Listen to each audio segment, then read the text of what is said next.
Le plus grand boss de toute la ville, Picsou, Picsou. C'est le plus puissant de tout Canardville, Picsou, Picsou. Il y a même la petite musique qui va bien. Bah, bien sûr. Bonjour Frédéric. Bonjour Damien. 70 ans pour Picsou. Oui. Déjà. Enfin bon. Une success story incroyable. Incroyable, 1947, donc Ouais. c'est l'année...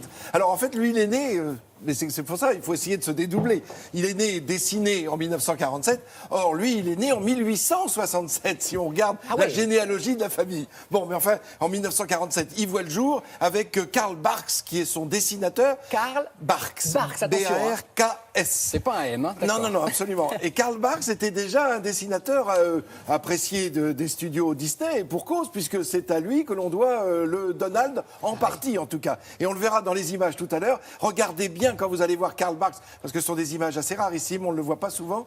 Et il a des Donald dessinés évidemment sur sa cravate. Évidemment, c'est un fan absolu. Alors, en fait, Picsou, si on veut repartir aux origines, lui, quand il est créé, quand il est dessiné, il s'appelle Balthazar Mac Picsou.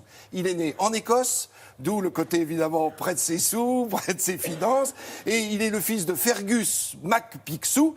Et quand il décide, ce Picsou, de Mac Picsou, de partir aux États-Unis et de, si vous voulez, de quitter l'Europe, la Grande-Bretagne, enfin le Royaume-Uni et notamment l'Écosse, pour aller s'installer aux États-Unis, le Mac disparaît pendant la traversée de l'Atlantique et il devient donc Picsou aux États-Unis. Ce qui n'est pas le nom qu'on lui donne en fait en France. Il va falloir attendre un petit peu. Il est né en 47, dessiné en 47. En fait, il arrive en France en 49.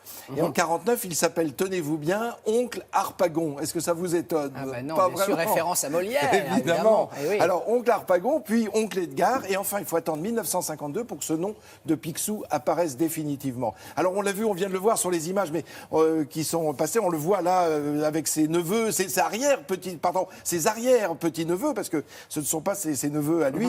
Donc, ce que je voudrais, c'est qu'on regarde des images, puis après, on parlera, parce que c'est loin d'être le seul canard connu dans le monde. On va le voir d'ailleurs à travers toutes ces images. Regardez ce fameux Karl Barks dont je vous parlais il y a un instant, qui est le dessinateur. Regardez sa cravate, non mais c'est quand même Génial. top. D'autant que c'est un monsieur d'un certain âge et finalement regardez, très respectable a priori. Il portait beau, hein. Alors, d'autres canards, il en existe. Je vais vous dire pourquoi. Parce que celui-là, c'est le comte d'Andersen. Est-ce que ça vous parle? Évidemment, le vilain petit canard. Oui. Un conte d'Andersen qui date de 1842. Déjà, le canard fait partie de l'imaginaire collectif. De quoi s'agit-il? Une canne qui donne des œufs. Et parmi ces œufs, il y a un drôle de petit canard. C'est celui-là que l'on vient de voir. Là, c'est un autre canard et ô combien connu aussi, c'est Gédéon, que l'on doit à l'illustrateur célèbre Benjamin Rabier. Ça va devenir un héros aussi de bande dessinée à la télévision. Là, ça a été imaginé en 1923. Alors, est-ce que tous ces canards ont influencé, évidemment, le créateur Karl Barks?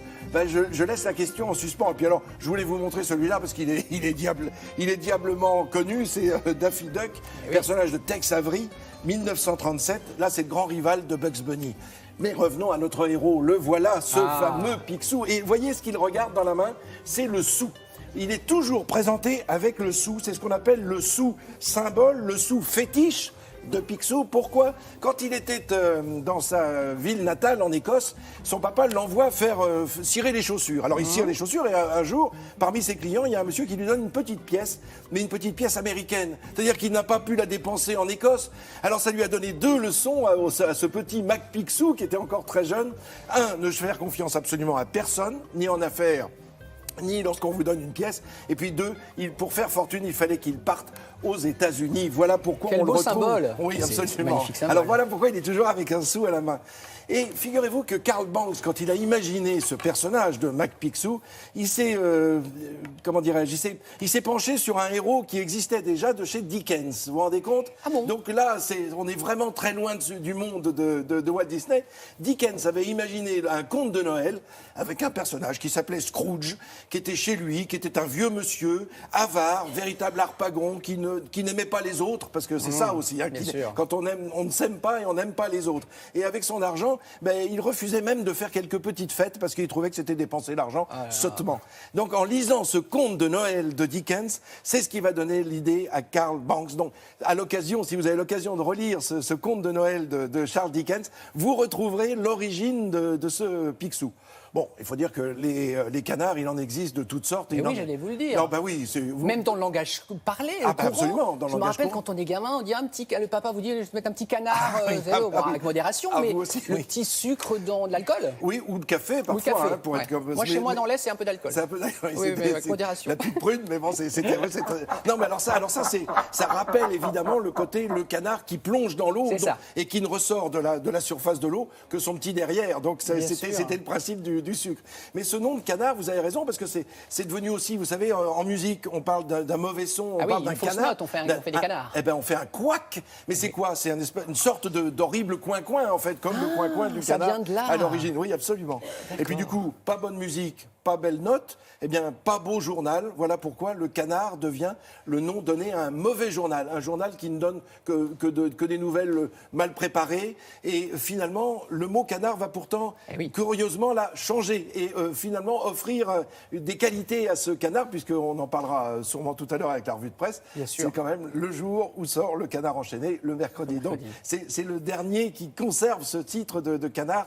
Là aussi, c'est un beau symbole. Alors, des canards, je vous le disais, il y a eu Saturnin, je ne sais pas si vous vous souvenez, dans Pierre et le Loup de Prokofiev, le conte musical de Prokofiev, on a le canard qui est mangé par le loup. C'est une horreur de dire ça ce matin. C'est vrai que pour les enfants, c'est violent. Hein. Mais c'est le hautbois qui joue. Vous savez, c'était pour apprendre les instruments. C'était le cas justement du fameux canard de Pierre et le Loup. Frédéric, nous vous écouterions pendant des heures. Gentil, hélas, Damien. on ne peut pas. Mais merci en tout cas, c'était absolument passionnant. Merci.